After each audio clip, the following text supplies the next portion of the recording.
तरह से भी देखना चाहिए, ये प्रदेश लीडरशिप की एक बड़ी विफलता के तौर पर भी इसको देखा जाना चाहिए कि उनको कन्विंस नहीं कर पाए और आखिरकार वो चुनाव लड़ने पर आमादा हुए। जी।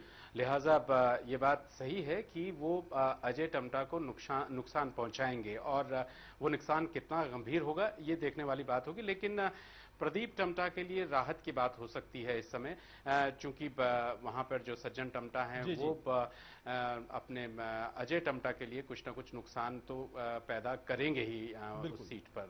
बिल्कुल। लेकिन कांग्रेस की एंटी जो लहर है, भ्रष्टाचार, तमाम दूसरे मुद्दे, राष्ट्रीय मुद्दे जो छा रहे हैं, और एक बीजेपी कहती है मोदी लहर है या नहीं ये चुनाव के बाद पता चलेगा, लेकिन क्या इनका इफेक्ट कांग्रेस को झेलना पड़ेगा? कुछ खामियाजा भी प्रदीप टम्टा को झेलना पड़ सकता है?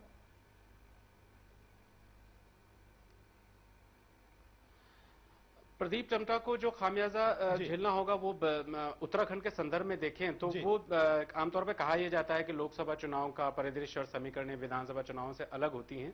लेकिन उत्तराखंड में हम लोगों ने पिछला इतिहास भी अगर हम देखें, चुनावी इतिहास, तो यहां पर आमतौर पर विधानसभा और क्षेत्रीय स्तर पर कांग्रेस और बीजेपी किस तरह से परफॉर्म करती रही हैं इन 12-13 सालों जी में, जी जी। इसका बहुत असर पड़ेगा। जैसे सत्ता परिवर्तन, लगातार मुख्यमंत्रियों का बदलना, दोनों बिल्कुल। पार्टियों की कुछ ना कुछ बुनियादी समस्याएं रही हैं।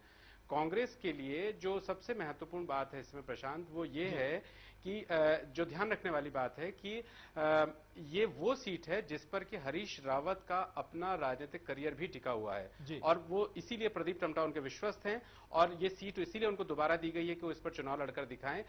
एक दो सीटें, जैसे उन्होंने कहा था पिछली बार में कि 3 सीटें हम निकालने की कोशिश करेंगे, तो उनमें जी से एक सीट पर उनकी जो सबसे ज्यादा निगाहें हैं वो ये अल्मोड़ा की सीट है। जी। अगर अल्मोड़ा की सीट हरीश रावत निकाल पाते हैं अजय